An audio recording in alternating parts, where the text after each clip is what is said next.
Magandang pagkakataon to. Madami kang matututunan. Headgear mo. Hindi na bale. Hindi ko siya minamaliit. Pero, sa totoo lang, kaya ba makipagsabayan ng isang middleweight sa isang featherweight na kumikilos gamit ang kanyang top speed? Dating world champion siya. Hindi kailangan pagbigyan. Si Miyata may advantage pagdating sa speed. Nakamura, ano nang gagawin mo ngayon?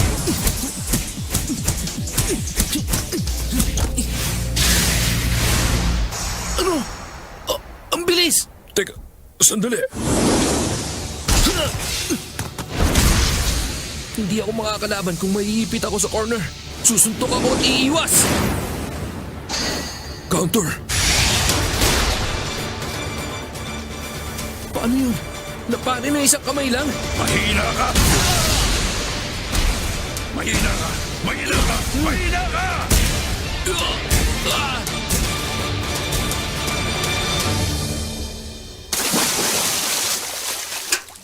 Ano sa palagay mo, anak? Nakakahiya ako. Kung tinuloy niya pa, siguro patay na ako. Hindi ko kasi inakala na kahit mas mabigat siya sa akin, mas mabilis siyang sumuntok sa akin. Halimaw talaga siyang lumaban.